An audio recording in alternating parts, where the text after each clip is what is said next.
everybody, and welcome back to another episode of JaAR.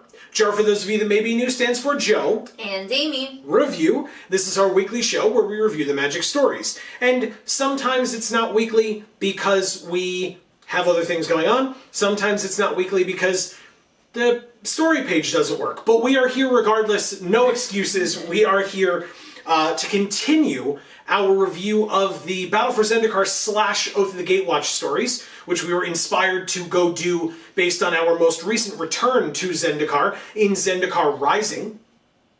And so today we're coming in on the home stretch here. I think we're in the last 7 stories or so, something like that.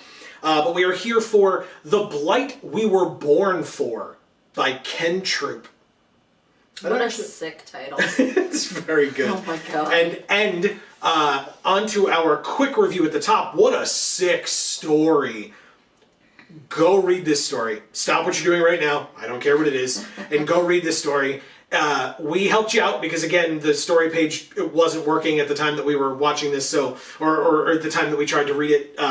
Thankfully, we knew the name of the story, so you could just Google it. But you could also just look at the top link in the description down below. It'll take you right to the story so that you don't have to do any extra work. We did it for you. So, but yes, Amy, what about you? What are your thoughts on your quick review for this particular story? I don't think there is a quick review for this story. I don't. It was pretty incredible. Yeah, but at the same time, I feel like I don't have a lot to say about it. Okay. So, I don't know. Real good. Yeah. Yeah. Yeah. Okay, I mean, looking back on this story, Amy remembered that this is one of my favorite stories. You thought it was my favorite story, but it's definitely one of my favorite stories. This fly is going to drive me crazy. I apologize if people can see that, but there's a fly. It happens sometimes. But anyway, so yes, let's get onto the full review itself, but we do encourage you to go read this story for yourself if you're interested. Like I said, top link in the description down below. And hey, before we get started, it doesn't hurt if you hit that subscribe button and ring that bell. Ding. Thank you. Sorry. I was like, come on, you got this. You took it upon yourself to do that. I never asked you to do it. It's just great. I know. So anyway, yeah, if you subscribe and ring that bell, you will get notifications for whenever any of our videos come out. More JaARs whenever we go live every Monday and Friday. Mondays we play MTG Arena right here on this channel, and Fridays we play video games. This Friday, the day after this video comes out, we are going to be starting our 6th and final Dragon Ball Z Budokai game, because we've been playing through all of them from the old PlayStation 2 days. And so we are going to be here to start Dragon Ball Z Budokai Tenkaichi 3. We're super looking forward to it. We hope you'll be there. We got other channels and stuff as well. Links down in the description box below. You should go check out those as well. Anyway, so on to the full review itself. For The Blight We Were Born For, this is the story that made me love General Tazri. Absolutely love her. This is the story that made her General Tazri, to be fair. Right. Because before that, she was barely Commander Tazri or General Tazri or whatever. She wasn't. She was just a rank and file soldier, although arguably the right hand of Vorik, right, which is what she was trained to be, but she was never the actual general herself until Gideon not being around anymore for at least a little while necessitated it. And so that's kind of when she stepped up into that leadership role, needing to.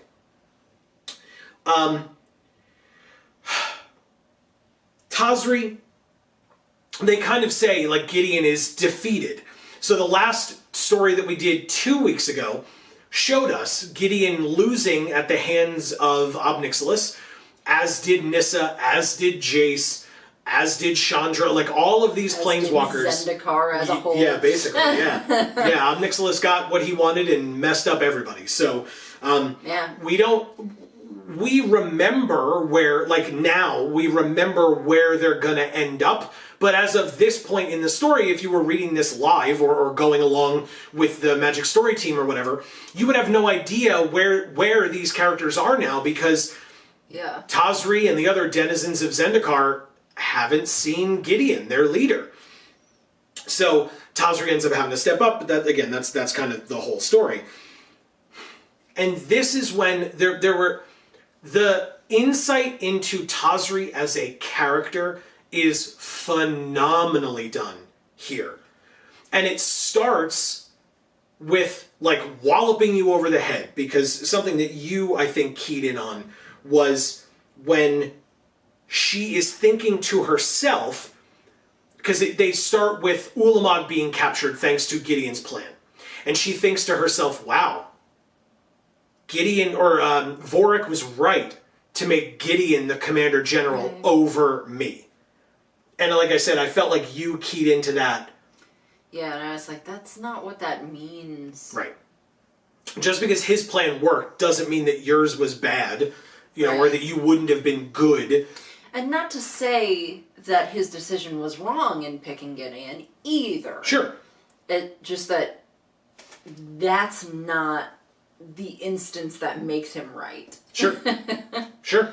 Yeah. I mean, Gideon's ability to draw the troops together and eventually, it took him a little bit, but to eventually understand what was needed to increase the morale and etc. Right. That was the most important thing, right? Yeah, and I think she was so focused on winning and succeeding and saving lives, and that's super important.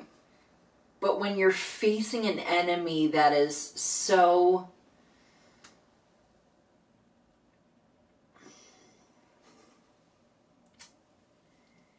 that makes your chance of winning so slim. Let's put it that way. Sure, sure. Morale is what's important. Because at that point, lots to all of you will die. Yeah. Will. Despite all these steps that you're putting into place to try and prevent that. You just will. Sure.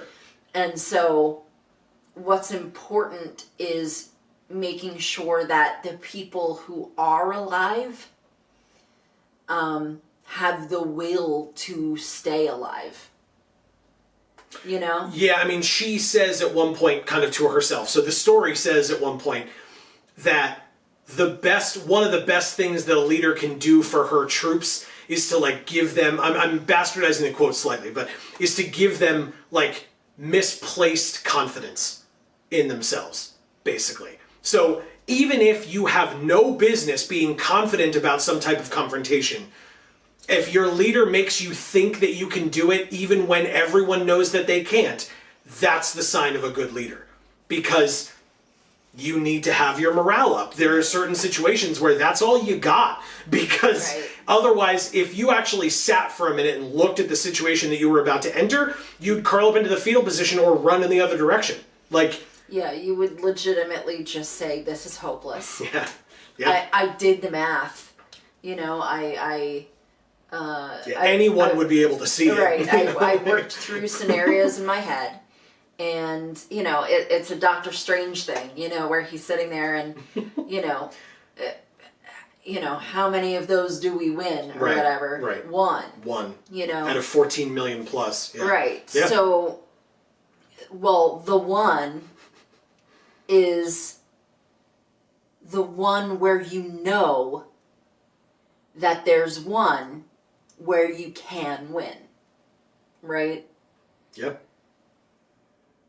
The one is not the one where you toil over how to do it and still fail. Right. The one is the one where you're told by someone there is a chance that you win. Right? Yeah, yeah. So... And so following that, like, kind of heartbreaking statement from her, where she's just so down on herself, we then get to the moment where shit hits the fan. And we start with... Bound to happen. Yeah. And we start with some body horror, which, if that's not your thing, you know, sorry, and or don't read that, but... like, because you had issues with it. Not that body horror is necessarily something that you have a problem with, but that this part of the story was descriptive. It's like, gross, why? Yeah, like, I'll briefly touch on it. I'm not going to go too in detail, so if it's something that you're not comfortable with, you know, can skip ahead like 15 seconds or just realize that I'm not going too in depth. But either way, there was like one guy got turned inside out, one guy got split in half. Like, it was these things that they went into very gruesome detail. Yeah. And I did not. I was kind of light in how I did it. Yeah. But I mean, the words that were used were extremely careful. yeah, Ken Troop did a great job. Well done. Yeah, super. Well done. I mean, Yeah. good writing. I just don't know what else to say. Yeah. Yeah. Well, and Good writing. I mean, the imagery that created really did lend itself to the impossibility of what Kozilek does, how difficult it would be to actually conceive of what it is he's capable of. Yeah. Does that make sense? yeah. Well, and especially because, you know, something that I thought was a little subtle in the way that it was described, but when you think about it, it's kind of crazy. Tazri says that she sees Kozilek walking in a certain direction and realizes that she's very grateful that he's going to miss them by hundreds of feet. So it means that he is hundreds of feet away from them, and yet his mere passing creates this ripple effect that An actual wave yeah, through the air. yeah, that as it hits her and her men / friends, right? She kind of calls them both, like her soldiers or her friends or whatever. That as it hits them and her, they're all affected. So that's where you get the body horror things that I described earlier. And then it hits Tazri as well. And again, it just gets, like, if the body horror was bad, this isn't, like, gruesome, but it becomes a lot. Her brain has to deal with a lot of things all at once. Like, a lot of things all at once. So I wrote some things down, and you know, I'm not going to sit here and fully summarize the story for you, because, again, you need to go read it for yourself. We are not doing it justice. But This is a story you have to read. so good. Give yourself some time. It's a little long. It's long. It's a little long. It took us, like, 2 hours to read it. I mean, we, like, took our time. Yeah. But yeah. it so took it us a probably while. won't take you that long if you're just reading it, like, to yourself and just in one shot. Sure. But you find out, so if you're unfamiliar with Tazri, I mean, you hopefully saw it in the thumbnail for this video, but if you don't remember what she looks like as a card, she has a halo that she wears that is around her neck / like chin area, or mouth area. And the first flash that she gets, as her brain goes through these flashes, is flashing back to when she first gets her halo. And how does she get her halo? I mean, by killing an angel, of course. I don't know why you would ask. Duh. Clearly. But it's not she's fighting an angel and she kills an angel. It's not she is an evil person and finds an angel and kills an angel. It is actually an act of mercy. Right.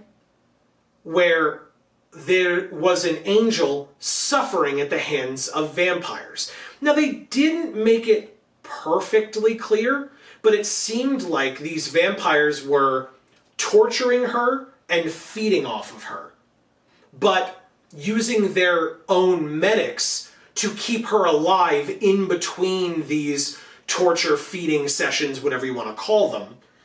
And in doing so, she was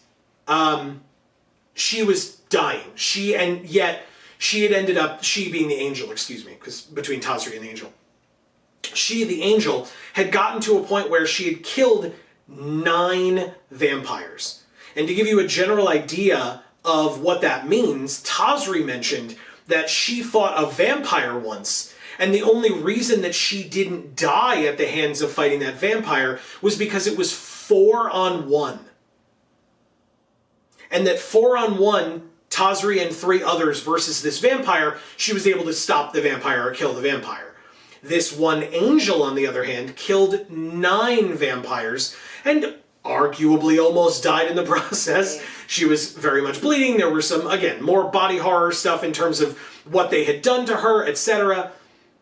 And unfortunately, which is not a lovely thing to discuss, but unfortunately, based on that, as Tazri is being mentally pulled away to handle another issue that's happening with the band of people that she is set to protect, the angel says, please help me. Save me from them. Because that's when she finds out, they're going to heal me, they're going to continue torturing me, I'm going to be alive for weeks more or whatever, even though she's blatantly dying in front of them right here. And asks for Tazri to end her suffering. Her, again, being the angel's suffering. Tazri is informed or reminded by one of her companions who she's with that doing so, to kill an angel, is serious shit. Yeah, it's a problem, and it comes with a curse. To do so would give you a curse.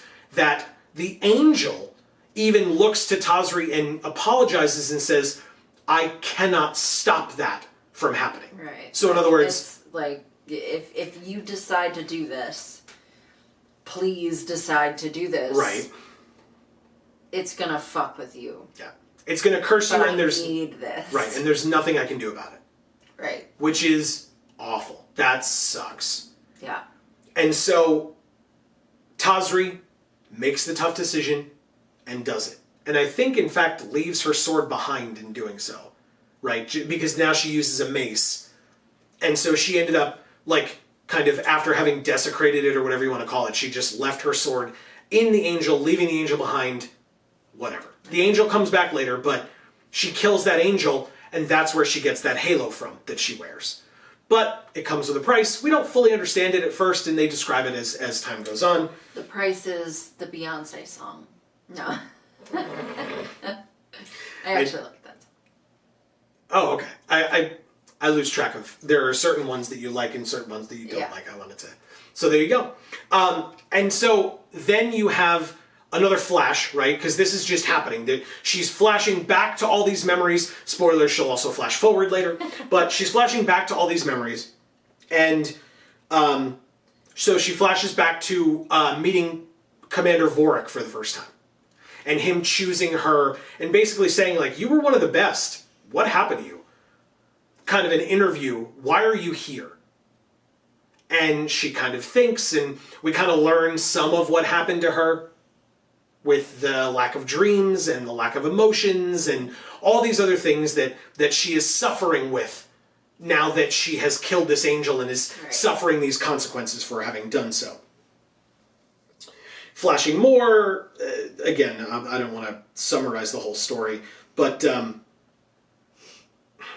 I appreciated, after having reviewed the story earlier and reading the story earlier, I appreciated hearing or seeing Tazri's side of when Commander General Vorik dies, or is dying, and gives Gideon the new role of Commander General. Because even when we were hearing it from Gideon's perspective, you had to feel bad for Tazri. Right. Because she was his right hand, Commander General Vorik's. And now this newcomer, who is, you know, a good statistician, or a good tactician, that's the word I was looking for, a good tactician and a good leader, but he doesn't know these men like Tazri does. He doesn't know Commander General Vorik like Tazri does. And he came out of nowhere. Literally. Yeah, I mean, planes walking onto the nowhere, but another plane of existence, which is unfathomable to these people, which is completely dissimilar to the one that they're now on. Yeah. So. Yeah. And so to hear that perspective was interesting, except, or especially because, I guess it depends on how you look at it, I would say except for the fact that Tazri doesn't have emotions. So, like, it bothers her, but not as much as it could or should, you know? Because she's not feeling it as much in those moments because she can't anymore. She can't feel it in those moments. So that was heartbreaking as well, to have the other side of that be, you get to hear Tazri's opinion or side of things, and she wasn't as upset as you might think, because she was just like, well, this is what I'm dealing with, and whatever, I'm moving on, I deserve it, I guess. Which sucks, saying that the Tazri that Commander General Vorik would have wanted her to be was gone forever.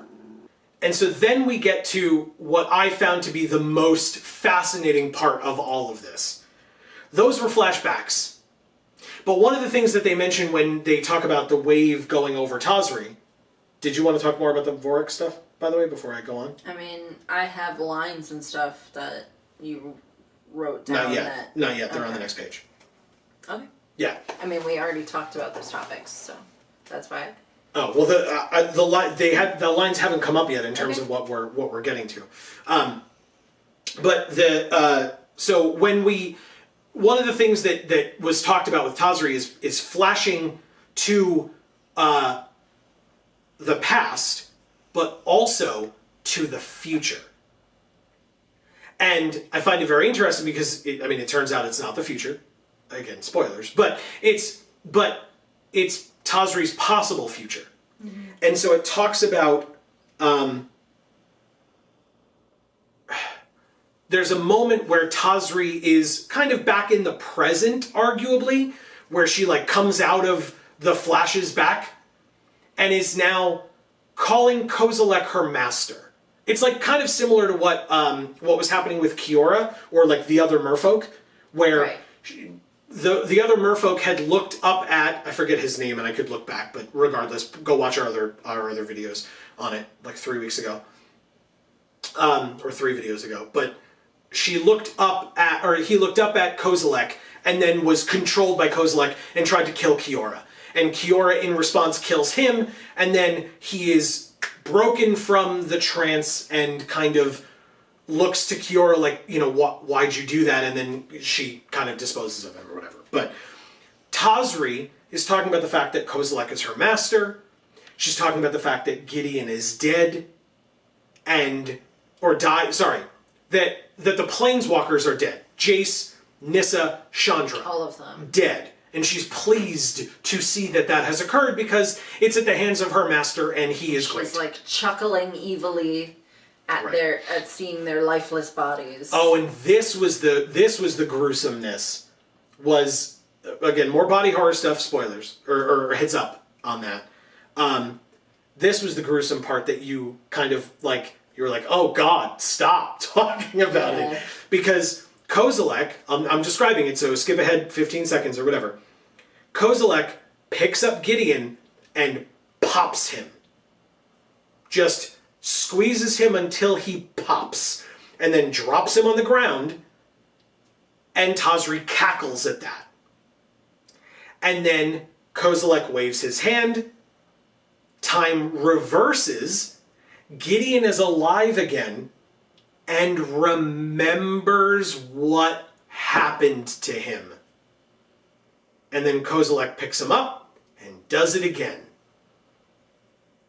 And then reverses time again, and picks him up, and does it again. And the story is describing the screaming that he's doing.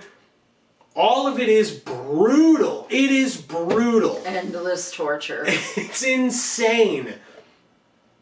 And all the while, Tazri is laughing about it, and reveling in it, and loving it. And that is nuts. I mean, what an amazing way to show the influence that Kozilek has and the corruption that Kozilek brings, but to have Tazri laughing at this brutal scene. Yeah. Just the worst. But it goes to show you, it was super well done. Mm-hmm. So then, that's the present. We flash again, and now it is not a year later, not 5 years later, not 10 years later, not 100 years later, not 1,000 years later. 10,000 years later. And you find out that Kozilek is gone. Yeah. He effed off somewhere. And Tazri, his servant, right, if he's her master, she is now wanting him to come back. And so she tries to bring him back. Then, trillions of years later, insane that it's that much time to me. Insane. She's in a cocoon, still waiting for him to come back. And then, now we're getting closer to the quotes that we want to talk about. Okay. Then, at the beginning, when the wave passed over Tazri, you hear about her halo glowing a little bit. And then we get into all these flashes. Now that it's been 10,000 years and now trillions of years, where it mentioned, even when it was 10,000 years, it mentioned that she looked up because she was trying to duplicate weather, and it talked about her looking up and feeling the rain falling on her simulated cheeks. Incredible. Because she talks about the fact that her human form is not really there anymore, although she is still human, and references it and is angry with herself for it. She takes a deep breath and then goes, "Why are you breathing? You're not a human anymore. You don't need to breathe." And then goes into whatever else she's doing. So interesting. Very weird. Yes. And then her halo saves her. Or the halo saves her.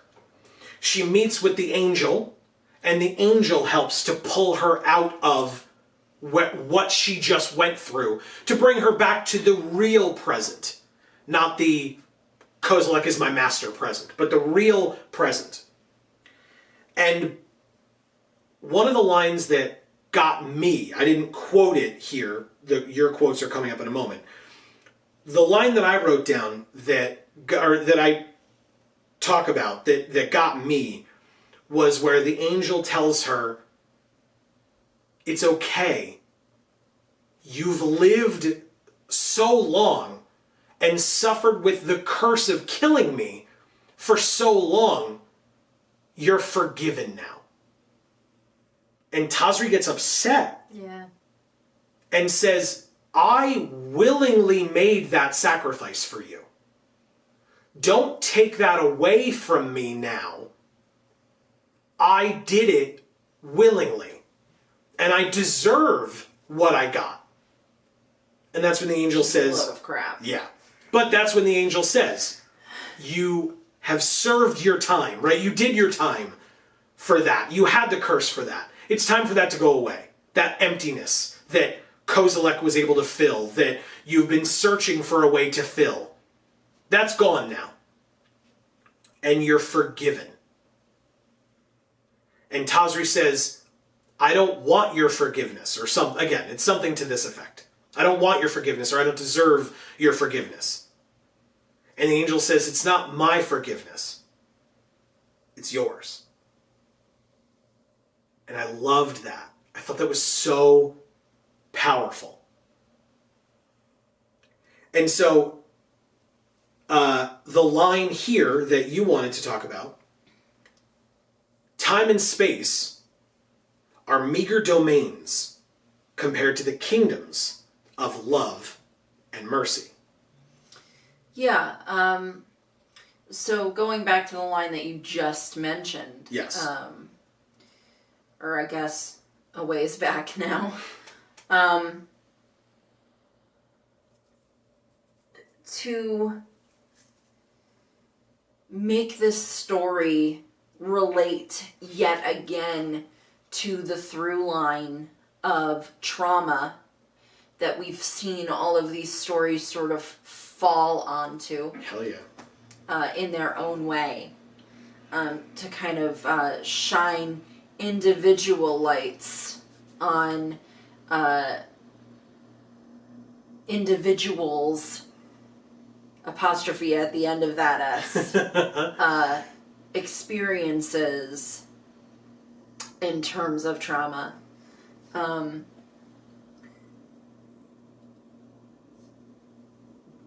You could say that the curse of killing that angel is akin to what you experience being traumatized. So you, it changes the way that you think. It makes you unable to feel. And it rips away your agency and your ability to move forward and make your own choices. Those choices are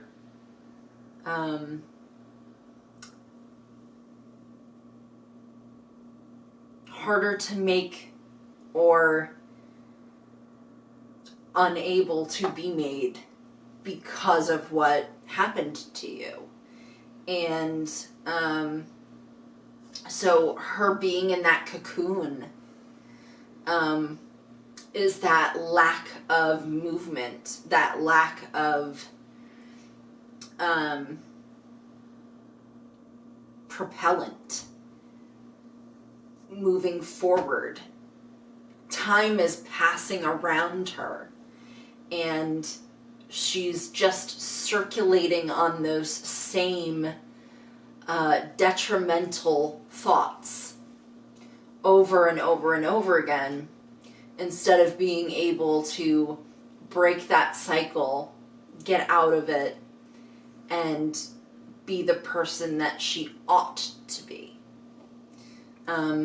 Because she believes she deserves to be there doing that. Despite the fact that she only killed the angel because the angel asked her to. She didn't do anything wrong, right? But she believes that because she killed the angel, she deserves to live an eternity of this sorrow that in reality is, it's such a level of sorrow that she can't even feel the sorrow of it. Yeah, she feels no emotion. Because her body is so, and her brain is so desensitized to that sorrow at this point that it's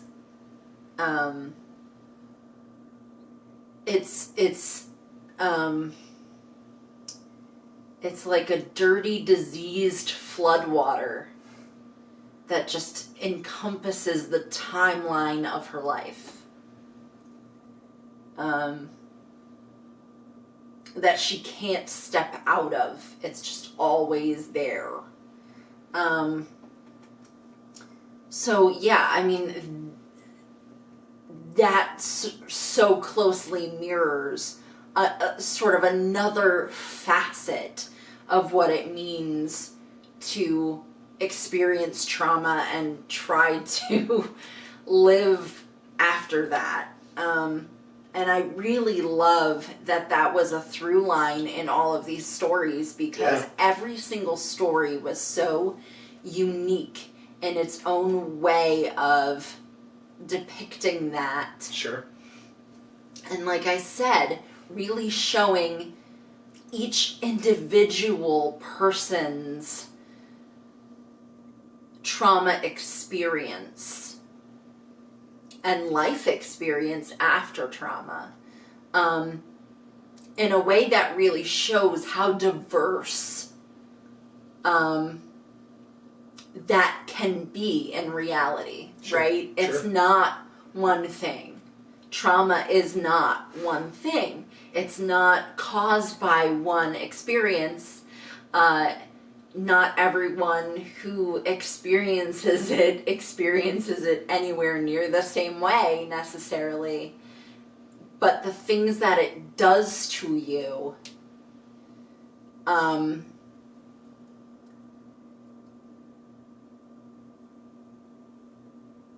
affect you in such a way that it's universally bad, although it's not universal. Sure. So there are so many different, like, ways in which that can seep into your psyche, your life, your relationships, anything you can possibly think of, right? And because there are so many different ways that affects people, and so many different scenarios that you could plop those into, to create that variance in these stories, I really feel they did. And it's kind of astonishing to me, and impressive, and it's a big deal. I mean, these stories really helped me in my trauma journey, and they still are. They still do. And I like that some of the newer stories tried to keep that same through line, and a lot of them didn't. But some of them that did try to keep that through line still managed to do it, and still managed to do it well, I think. And that can be, we'll talk about this a little bit more towards the end as well, but that could also be chalked up to the different authors and their different methods of either having experienced trauma themselves, or in general however they understand trauma, whether that is through personal experience, through discussions with others, or whatever the case may be. There's a lot of different options that I'm not going to be able to name all of them, but that as you said, because you can experience trauma differently, and because you can kind of cope with and or heal from trauma differently, right, that is how different people, authors or collaborative efforts, can still express many of those and still do it in varying ways across the timeline of Magic stories, or any stories in general, of how that would work. Right, and it's kind of fascinating to me, because I to this day I feel like there's so many people saying so many conflicting things about their own trauma experience, and or things that they have been told by therapists that maybe aren't that trained in it, or things that they have said that other people have said to them, that helped support them or whatever. And a lot of times I feel like their understanding of trauma and what it actually does to you and how to actually heal from it is so shallow that it's hard to feel like they have a lot to say about it, or that they will even necessarily be able to improve without much more guidance than it seems like they're getting a lot of times, which is awful. That's one of the things that makes me so upset about my own trauma journey, is like,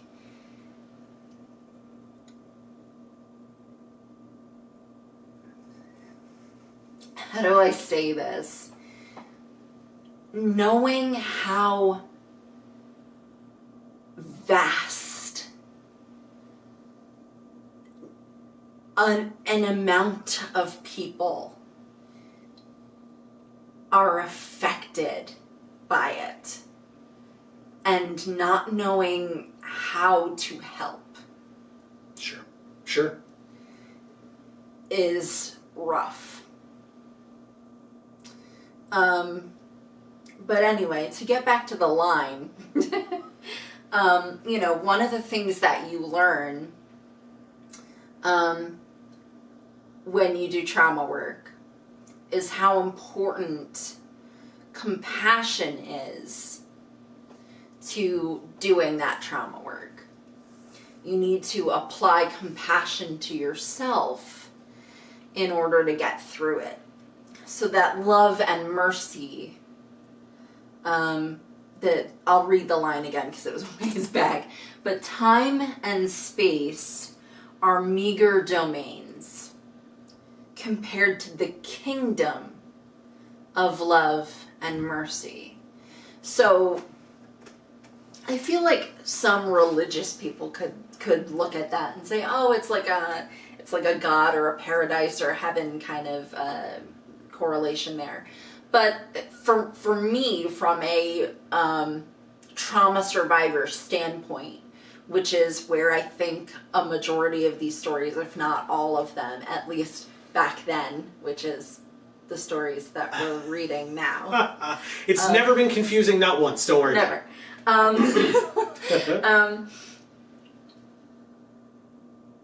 To me, that represents the fact that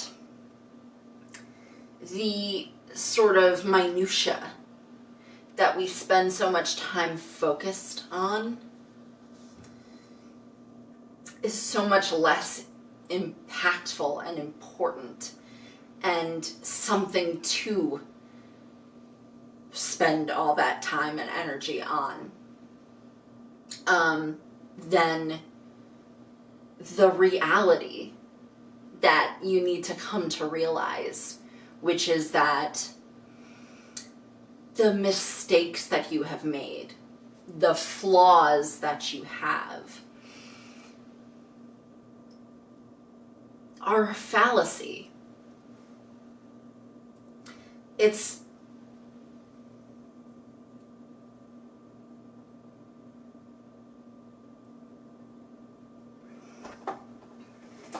hard to explain.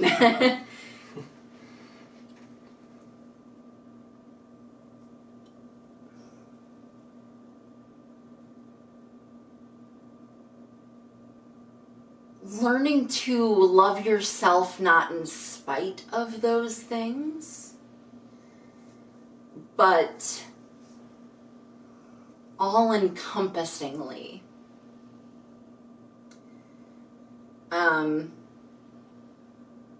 And learning to love others just as much as well.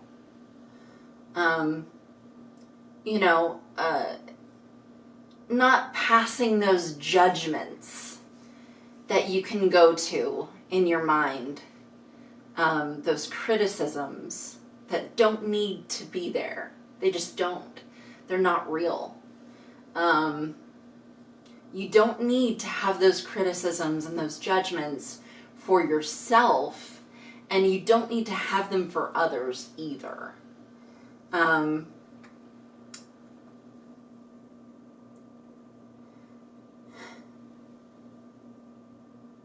So when they say time and space are meager domains compared to the kingdom of love and mercy, I think of that as being like these sort of small things that we all have in our lives. Sure. Domains versus kingdoms, right? And small things are anything that's a judgment, anything that's a criticism, anything that doesn't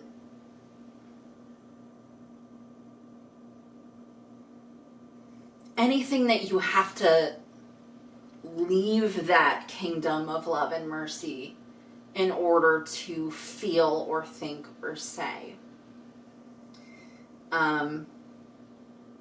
And when you're a trauma survivor, you spend a majority of your time outside of that kingdom. And when you take your trauma journey to recovery,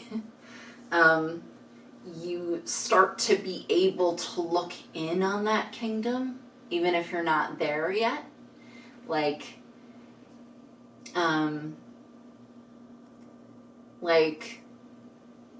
there was just a blank wall there, and now there's a window in it, and you can see through the window.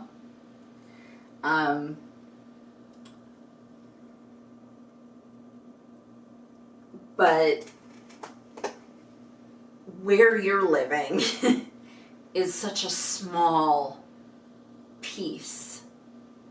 You know, it's such a small, it's not even a piece of the real world, right? Because that kingdom of love and mercy is what is the real world. And it's this big, vast, strong, everything. And this little place that you live isn't even in it. It's outside of it. It's not even the outskirts, right? It's the nowhere place. It's the nowhere place. Oh man, that reminds me.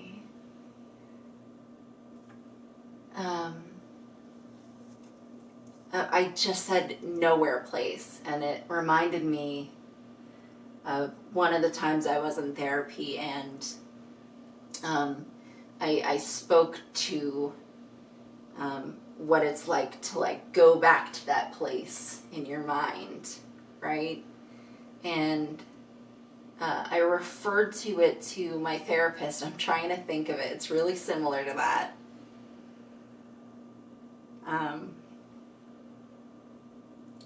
I think I called it no man's land. You know, it's just this deserted, terrible, loveless place. And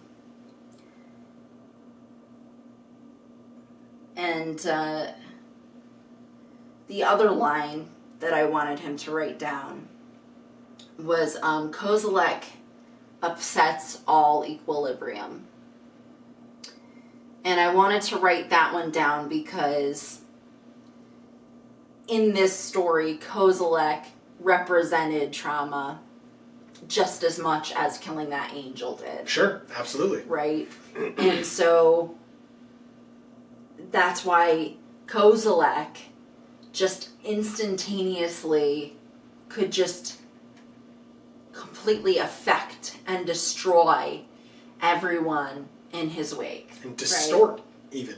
Yeah. Sure. And that's exactly what trauma does. That's what I'm saying, absolutely. It distorts you. And it upsets all equilibrium. That consistency, that normality, that peace that most people who have not been traumatized can live their life for the most part in that kind of a place.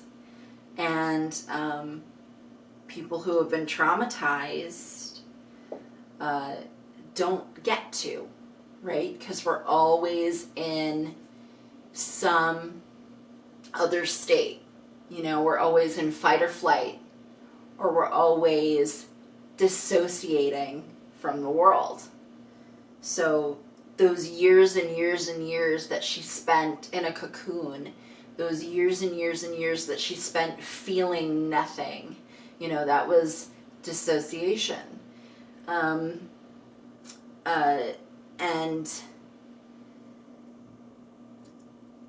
it's interesting because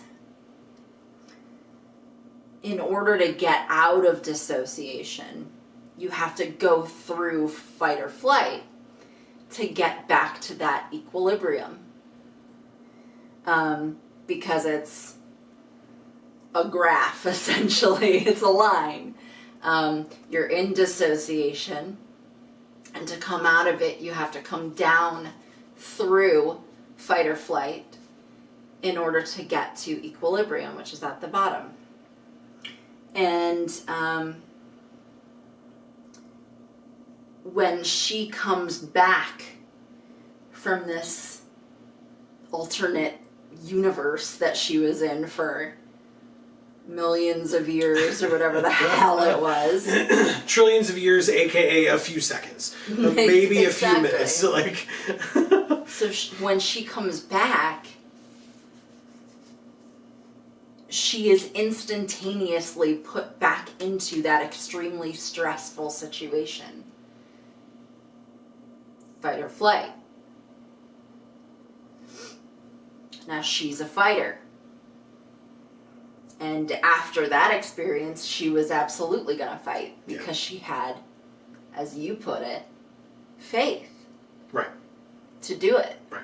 Well, I mean, the angel said that to her, right? Said that you've suffered enough. You paid your dues, so to speak, or you paid your debt, and now you're back. And unfortunately, again, just because of how life works versus not, right? If you don't mind me saying, right, despite knowing all of these things that you've just discussed, you're still on your journey, on your way back of healing and etc. This story kind of did it more as, I mean, she did trillions of years, but kind of did it as the moment of, okay, you're back now, you're all better, right? And so that's how it's fiction, because it needs to be resolved in some way. So they need to get to the other end of it. But then the other end of it, and we can keep talking about it, don't get me wrong, but the other end of it is her being able to step in as the leader, take control, face off against Munda and Munda's lack of belief, face off against Drana and her confidence and cockiness, and to have her Tazri have her own confidence in the face of Drana's and say, you know, it doesn't matter what you say. I know what I'm worth now. And I know I'm better for this than you are, despite your misplaced confidence in yourself. And that line that I'll let you talk about if you want, but that we both kind of keyed in on and really enjoyed, was that line of Tazri having to go through something, and Tazri looked at everything that she's dealing with in that moment and goes, I've been through so much worse than this. Yeah, she's talking to Drana, and Drana is like, oh, well, you know, I'm this immortal vampire, and I'm super powerful. Which she is. And I can do whatever the hell, right? So I'm gonna succeed. And Tazri's like, hey, you know, you're way more powerful than I am. You're probably way more powerful than anybody here. But I've lived millennia longer than you, despite you being immortal, or essentially immortal, or close to it. Yeah. But I was here trillions of years from now and you weren't. Right. So what does that say? So, you know, like you said, that confidence, right? So that's that peace, that love and mercy. Right. That equilibrium. Because that comes from having awareness. Did you want to talk about this line, or is it okay if I talk about this line? This one? Yeah. You can talk about it. Okay. So one of the lines that, I mean, this line got me a lot. I was quite, I mean, you know, I didn't like stop and cry and there would be nothing wrong with that if I did, by the way. That's not at all what I'm saying. Welcome to the show. If you're new, I'm a very emotional man. Deal with it, I guess. I'm not ashamed. But this part was emotional for me. Tazri coming back and again thinking to herself ever so briefly, kind of going back to that traumatized voice where she says, like, she has no idea where Gideon is. And Gideon's the leader. But these people need a leader. And she knows they need a leader because she has been in that position before. Right. And knows what it looks like when the troops need a leader. And she says to herself, mentally or internally, why am I deserving of that position? And then she corrects herself. Or her other voice pipes up and says, no. You know what? It's not about why do I deserve it. I do deserve it. I'm the best person for this job. And then she finally ends it by saying, I am Tazri. And that is enough. That's incredible. Incredible for that line. Because trauma, yes, 100%, that traumatized people, you would hope, can understand that it's okay to be who you are. It's enough to be who you are. But for non-traumatized people as well, just that idea of like, it's okay to be you. You don't have to change who you are to please anybody. And to be yourself is enough, or at least it should be.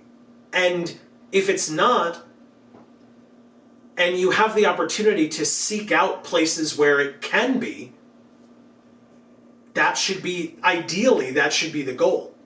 I apologize if I misspoke about trauma-based things. I was trying to speak then more from the perspective of someone who has not gone through that terrible experience. But even that concept of being yourself is still enough. I loved that line. I thought it was so pertinent and great. And again, not that it's the end or whatever, but it's a great way to tie it all together. Yeah. And I wanted you to speak on that line because it's something that is, you know, I'm gonna talk about it referring to trauma. But I think it's important for people to recognize how important that line is for everyone. Mm-hmm. Because whether you're traumatized or not, like you said, it's part of the human experience, I think, to be afraid that you are not enough or what you're capable of is not enough.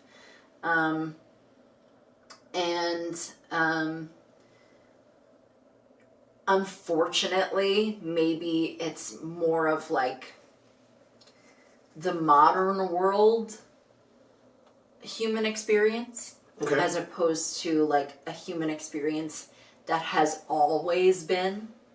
Because I think certain ancient cultures were a lot better at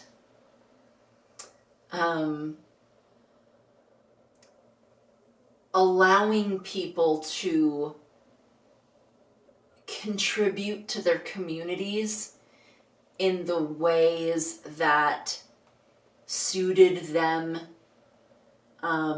innately a lot better than modern day.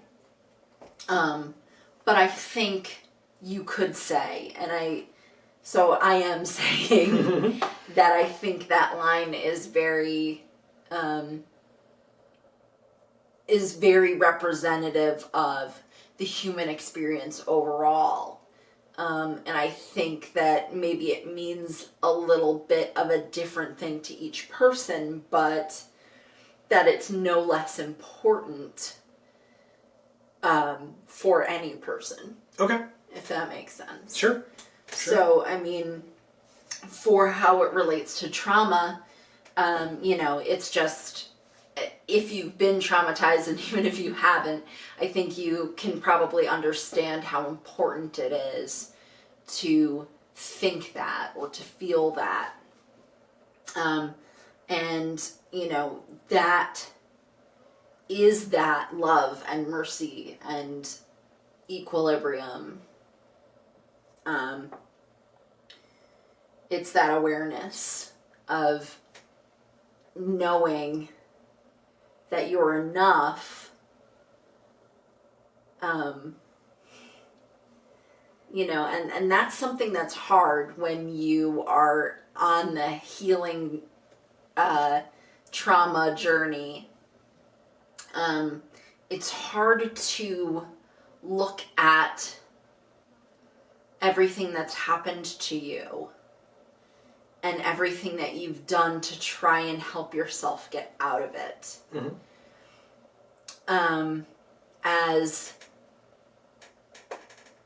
As perfectly exactly what it needed to be. But it's important to know that. Because that's how you can heal. And again, that's that love, that mercy, that compassion that you have to have for yourself and for others.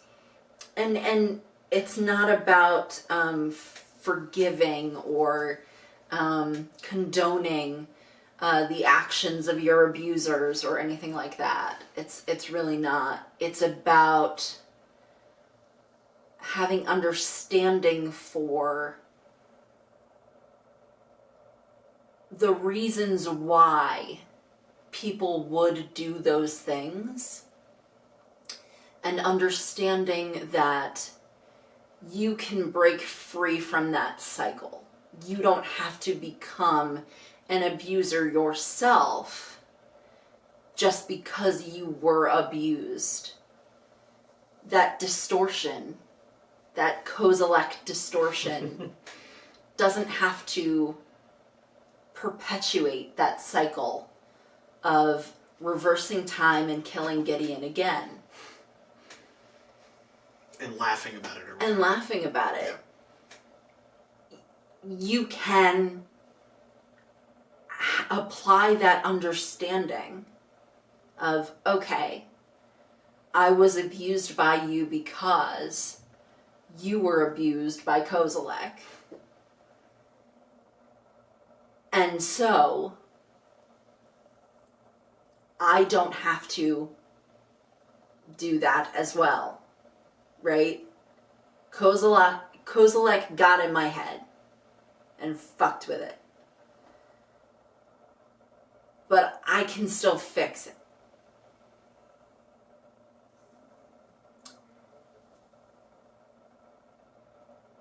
So find a therapist who is an angel that will come to you and say you don't deserve it.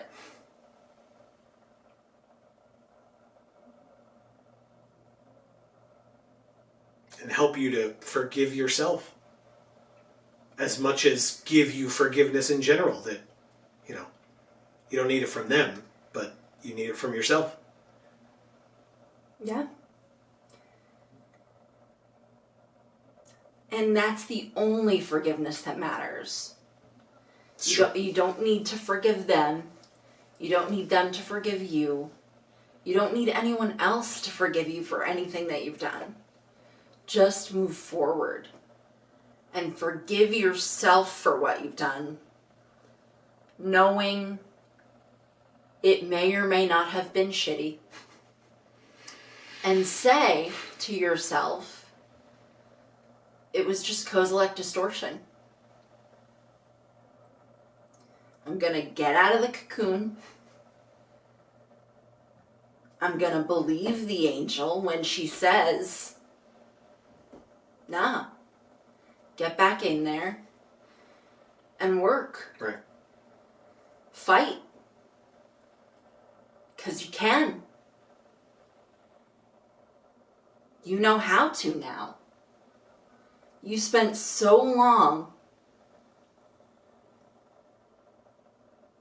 beating yourself up for no reason. You don't need to anymore. You're enough. Go save these people. Go save Zendikar. Somebody has to. You're here and you're capable. Right. And that's the most important thing is applying love and mercy to yourself and recognizing that you're capable.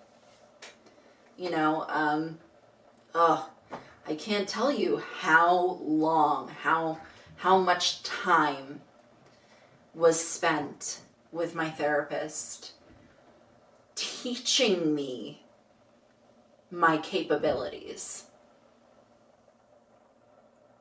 It's so important because when you are gaslit, I guess. I was going to say gaslighted, but no, you got gaslit your whole life. That Kozilek distortion, you don't see those capabilities. You don't know they exist. So believe that angel when she speaks to you. And if you can't find her, keep looking. Because it's so important. It's the most important thing. It's the only important thing. Yeah. Okay. Well, thank you for that, obviously. And so, after all of that, I think that a nice way to kind of close it out, instead of just ending it right there and being like, well, bye, closing it out with that discussion, there's one other thing I wanted to talk about. And that was to talk about Ken Troop, the author of the story, etc. We had already reviewed a Ken Troop story for Battle for Zendikar earlier in this portion of the series JaAR, because JaAR encompasses all of our story reviews, but for this particular set of stories, we reviewed a story that he did, the story starring Drana. And Ken Troop is very good about doing stories, and some of my favorite stories of his are these altered reality stories, like this one, where it discusses this altered reality type of a story. And so he did that here. He did that earlier in this block of stories with Drana's story. And later than this story, so obviously still in the past for us sitting here today, as I've said, it's not confusing at all, don't worry. But in the future past this, It's Kozilek distortion. he wrote a story that Amy will have some opinions about, called The Hand That Moves, starring Emrakul. And Nissa. that's right. So it is my favorite story. I thought so. I didn't want to put words in your mouth, but I believed it was your favorite story, like, of all time. Yeah. For all the ones that we've reviewed on JaAR and read. And so when you look at the fact that I really enjoyed this story back when we read it originally, I love General Tazri because of this story. And I have enjoyed it just as much, if not more so now, knowing the things that I know, having read it a second time and actually being able to sit and review it and analyze it and etc. And so combined with my love for this story, your love for The Hand That Moves, like we feel like we have a pretty strong connection to Ken Troop. I appreciate that Ken Troop is able to take, and whether this is purposeful or not, but was able to take strong female characters in Drana, in Nissa, and in Tazri, and take them on these fantastical mental journeys or physical journeys or all of the above, and have them come out so different on the other end, and yet still strong, stronger even, strong in a different way. Whatever the case may be, it's fascinating that he's the one who gets to write these stories. He's the one who has that skill and ability, because I don't know this for a fact, but I'm relatively certain that because these are the kinds of stories that he writes, it's because he and his fellow authors at the time that these stories were being written knew that that was his strong suit, and that's why they assigned these stories to him in particular. I find it also interesting that if you go back and watch some of our older stuff, I may, this one's a tough one for me, I may link it up at the top if I can find it for you. So check it out over here. There was a video that we did at the end of 2016. We weren't able to do it in recent years because there weren't enough stories to do it in recent years. But we used to do, at the end of every year, we would do the top 10 stories of the year. Right. Or whatever. And in 2016, at the end of 2016, we did a top 10 stories of the year for 2016 and a bottom 3 stories of the year. And spoilers, I guess, if you go watch that video. But our number 3 bottom story, the third in our opinion, of course, because that's literally all it is, our third worst story of the year was The Promised End, which was the finale of the Eldritch Moon stories, the finale of the Shadows over Innistrad block of stories. And that was also written by Ken Troop. I found that very interesting. I was doing a little bit of research tonight before this so I could look that up. We said at the time, and I still believe to this day, that that story was marred with a bit of a rush job being done because it was the end of the set and they had a release schedule. I believe, again, this is all my belief based on my context clues at the time, but having no inside information of any kind. We guessed or surmised that it was kind of mired by some issues in terms of when they had to release their stories and what stories were going to be coming next based on what new set was coming out at that time. And so that story felt very rushed and was just not very good. Like I said, if you want our full analysis of why we disliked it and all the great stories that we did like I said, if I put it up there, sure, but otherwise it's top 10 and bottom 3 MTG Stories of the Year for 2016 for JaAR, and you can look that up as well in the JaAR playlist. But I don't know, I really appreciate Ken Troop for that connection that I feel like we have to him for those cool stories that he's written. Not only because he's written Amy's favorite story and one of my favorites, but that through line that I was able to notice, that we were able to notice with the Drana story, this story, and the Nissa story, the Hand That Moves, that it really is just fantastical, over-the-top journeys, altered reality, whatever you want to call it, with powerful, strong, great female characters for this game. Which, at a time where it could be argued that that wasn't necessarily happening as much in media as folks would rightfully want for it to occur, it was happening here, and I think that's really great. Yeah, I mean, I would argue that they're not fantastical. Okay. That's fair. I think that word would lend itself to more of a positive spin kind of a thing? Something less realistic. Oh, like okay. These are not, they're surreal, but they're not like fantasy. Okay. Like seeing these characters in these places doing these things doesn't feel like, oh, I'm reading a story where a fantasy story where these characters are doing these things.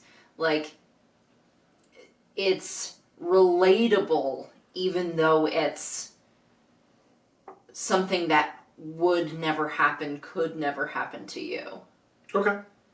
It's got a realism to it, even though it's surreal. Okay. You know what I mean? It's more like science fiction than fantasy, is what I'm trying to say. Okay, that's fair enough then. Yeah.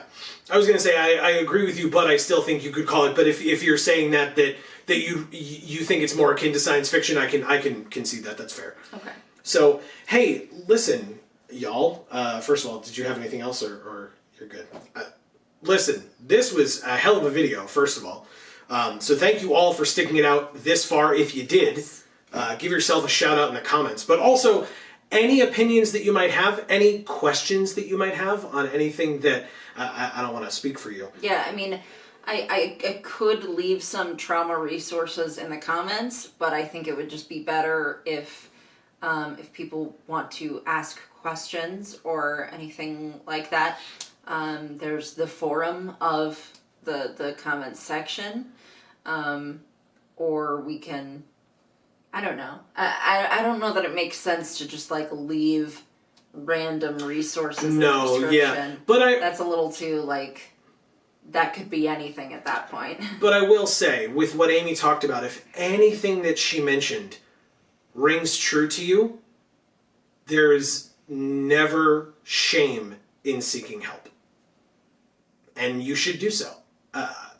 I think it's fair to say, and I can say as someone from the outside, well, it's not really the outside, but as somebody who has watched you going through your journey, it helps. It helps a lot. And the knowledge that you gained was through going on your journey, looking up those resources, etc. And obviously. Clearly. And being able to come to that realization, not that you were ever ashamed of it, because you shouldn't be, but I guess that's my point, is that if anybody feels that that's something that they don't understand, there's nothing wrong with it whatsoever. Go get the help that you need, because it's important. Yes. And again, like Amy said, or like I said, or both, ask your questions in the comments if you feel comfortable. Our socials, this is not really even a plug at this point. Our socials are linked down in the comments below. If you want to follow us on Twitter, you can just send us a message and be like, hey, a tweet or whatever, and say, because I don't know if our DMs are open. I'm a bad social media user, but if they're not, send us a tweet and say, hey, could you follow me back? I have a question. Done. Not a problem whatsoever. Ask your question. We'll see what we can do. Facebook as well. We have a Facebook page. I believe you can private message the Facebook page as well, and so we should be able to respond to you there. All right. I'm a wealth of knowledge of resources. Have I memorized the resources? No, but I'm knowledgeable of there being many resources, right. And so I can provide some insight on that for you. Right. And in no way to disparage Amy, but to protect ourselves as well as all of you, neither of us are medical professionals. Right. And so if this is a very serious issue, please seek assistance where it is needed. But if it is a question that you might have, we are more than happy to help you and to answer whatever the case may be. So thank you all so very much for watching. We hope that everybody enjoyed. We hope to be back next week with more of this series, as long as the story page allows and our time allows. But as we mentioned up at the top, we stream every Monday and Friday, 8 to 10 p.m. Eastern Time, right here on this channel. So if you are able to come out to those, definitely come into chat, say hi. We would love to hear from you, talk with you, etc.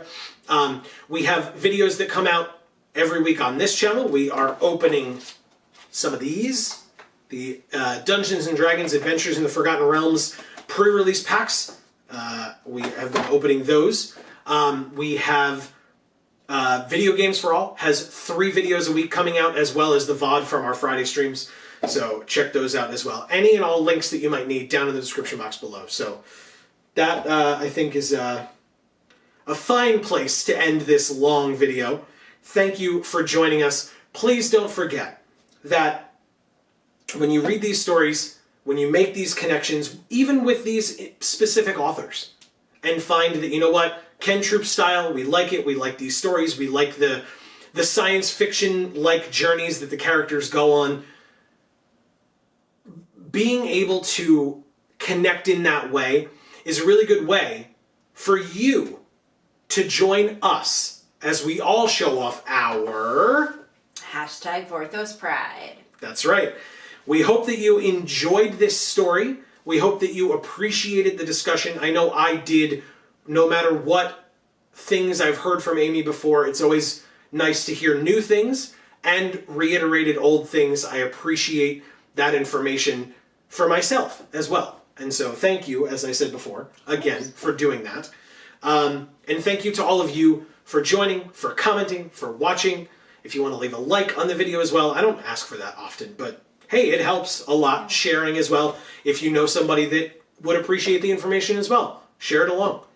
But yeah, that is going to be the end. And so for now, from us here at the Geek for All family of channels, I have been Joe. And I'm Amy. And as we always say, on whichever video of ours you watch next, we'll see you all next time. Thanks, everybody.